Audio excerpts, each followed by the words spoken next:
j'espère que vous allez bien. Aujourd'hui, en ce moment, il y a beaucoup de gens qui commencent à collectionner du Pokémon japonais. Donc voilà, je vais vous donner mes 2-3 petits conseils personnels. Si c'est votre cas, que vous venez d'arriver dans la collection de Pokémon japonais et que vous êtes un petit peu perdu, que vous ne savez pas trop comment vous y prendre, voilà, je vais essayer de vous faire cette petite vidéo pour vous expliquer un peu comment ça se passe, vous donner 2-3 petits trucs et astuces pour vous faciliter la vie, entre guillemets. Allez, voilà les amis, on se retrouve tout de suite. Conseil numéro 1, les amis, on vous le répétera jamais assez, mais essayez de ne pas rater les précommandes. Voilà, donc il y a plein de sites marchands, d'importateurs qui importent les displays pour vous. C'est comme un site de vente de base. Donc voilà, les sites où vous pouvez trouver vos précommandes, c'est des sites genre Obigenki, sites comme Ninin Game ou alors Hello Japan aussi. Voilà, c'est des sites sur lesquels vous pouvez trouver vos displays en précommande en général et à des prix corrects. Essayez franchement de faire vos précommandes tôt, parce que dès qu'ils voient en fait qu'il y a de la hype autour d'une série, genre là Eevee Hero, Blue Sky Stream aussi, ça a été très vite, ils ont vu qu'il y avait de la hype autour de ça, le prix des précommandes il a explosé, pas le prix des précommandes mais le prix il a tout de suite explosé dès la sortie des séries. Donc essayez de vous y prendre vraiment tôt. Par exemple là pour la série anniversaire des 25 ans, les premières précos elles sont sorties à 69 € la display. Moi personnellement à ce moment là j'en ai pris quelques-unes et le prix il est très rapidement passé de 69 à 99, à 129, à 149 et maintenant on en est à 200 €. Ça je vous parle sur Hello Japan et en plus c'est out of order, ça veut dire on peut même plus commander, c'est terminé. Maintenant les seules précommandes que vous pouvez trouver pour les displays des 25 ans, elles sont à plus de 300 €. D'où l'importance, j'insiste beaucoup sur ce point, pour les personnes qui n'ont pas de contact ni rien au Japon, c'est vraiment ratez pas les précommandes les amis, parce que si vous ratez les précommandes pour les nouvelles séries, vous allez être mort entre guillemets, vous allez vous retrouver sur eBay en train d'acheter des displays à 160-170 € et ça c'est vraiment quelque chose qui est déconseillé. Donc voilà, petit conseil numéro 1 les amis, surtout essayez de ne pas rater les précos pour les séries qui vous plaisent. Conseil numéro 2, essayez d'entretenir des bonnes relations avec les autres collectionneurs, que ce soit sur Instagram, sur tous les sites, sur tous les réseaux sociaux. Entretenez des bonnes relations avec tout le monde, essayez d'être sociable et de discuter un peu avec les autres collectionneurs. Quand vous voyez quelqu'un qui collectionne du japonais, essayez de parler un petit peu avec lui, il va sûrement vous donner 2-3 conseils. En général, dans Pokémon, on a une communauté qui est assez sympa. Donc voilà, n'hésitez pas à vous renseigner à droite, à gauche, de partout, à discuter un peu avec les gens et ils vous donneront sûrement des explications.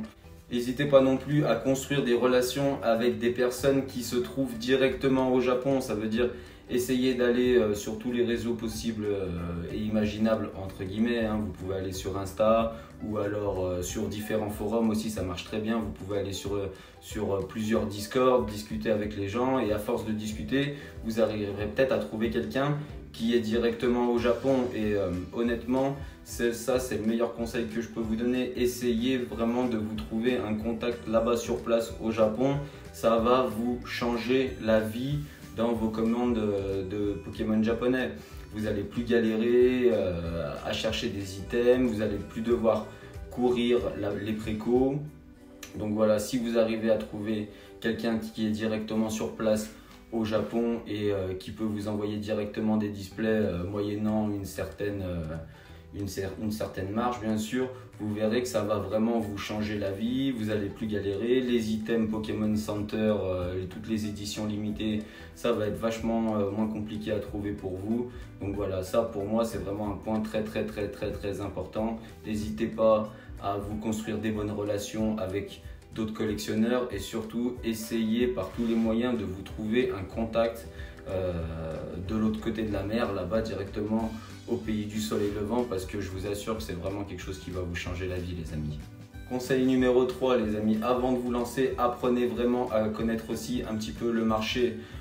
Voilà, par exemple des fois au Japon ils n'ont pas les mêmes goûts que nous sur certaines cartes, ça veut dire que vous pouvez faire des affaires sur des cartes qui vont pas forcément plaire là-bas aux collectionneurs japonais et qui vont plus plaire aux collectionneurs européens ou américain. Donc on a quelques exemples de cartes pour ça. Par exemple, vous avez la carte Shibuya Pikachu ou Pikachu Graffiti. C'est une carte que tout le monde aime, hein, chez nous en Europe. C'est une carte que tout le monde trouve vachement cool. En Amérique, c'est pareil. C'est une carte que tout le monde trouve vachement cool. Et là-bas, au Japon, bizarrement, à sa sortie, c'est une carte qui n'a pas eu autant de succès que ça sur le marché. C'est une carte que vous pouviez toucher 4, 5, 6, 7 euros pour sa sortie.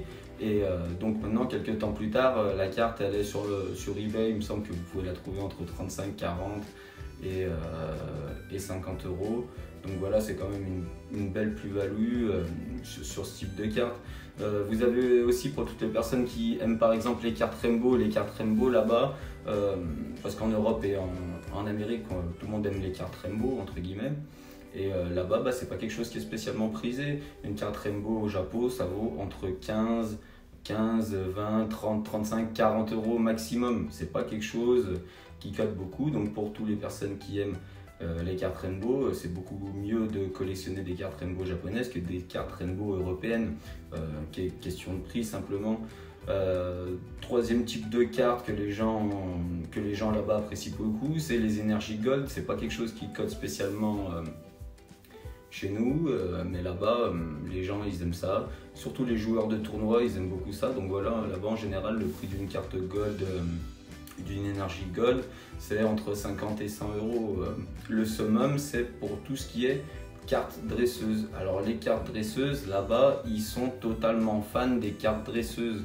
Quelque chose qui ne se passe pas en Europe ni en Amérique. Bon, si, les cartes dresseuses, elles sont sympas, mais voilà, c'est pas forcément les cartes qui coûtent le plus cher du set. Maintenant, vous voyez là-bas au Japon, tout ce qui est carte dresseuse, ça vaut facilement entre 100, 150, 200, 250 euros pour les cartes les plus prisées de dresseuse, alors que chez nous, voilà, ça vaut pas spécialement grand-chose, une carte de dresseuse, quoi. Conseil numéro 4, essayez d'être créatif un maximum dans vos recherches. Arrêtez tout de suite de chercher des displays sur le Bon Coin ou sur Vinted, ça c'est marqué interdit.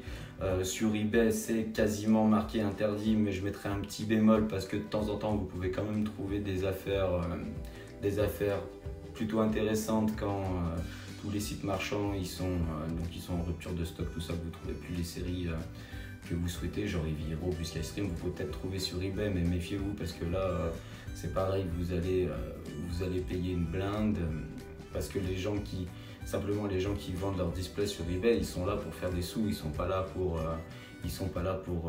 jouer au bisounours ou au Lego, ils sont là pour faire des sous. Ça veut dire quelqu'un qui vous revend une display Blue Sky Stream 180 euros sur eBay, c'est sûrement une display que lui, elle lui a coûté, il a dû la toucher à 75-80 euros là-bas au Japon, hein, et ça a dû lui coûter 120 ou maximum 130 euros à faire venir.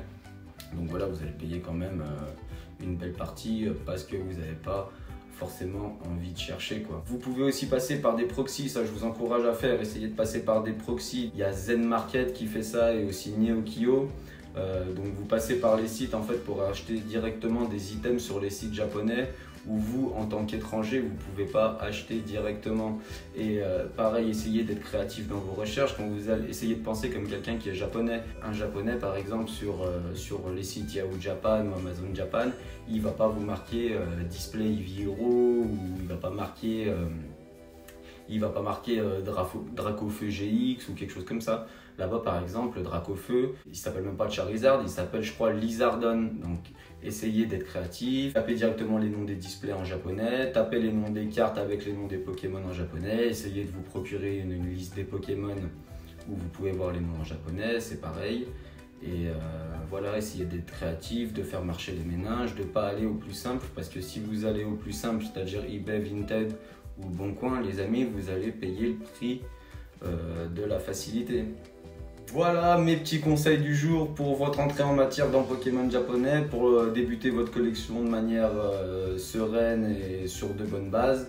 Donc voilà les amis, j'espère que vous avez kiffé cette petite vidéo. N'hésitez pas, si vous êtes chaud, à mettre un like ou à lâcher un petit com, ça fait plaisir, avec un petit abo, tout ça, blablabla. N'hésitez pas aussi à nous rejoindre sur Discord, on discute de Pokémon japonais, FR, tout ça. Des fois on fait des octogones et voilà. Je Je vous dis à bientôt les amis. Ciao.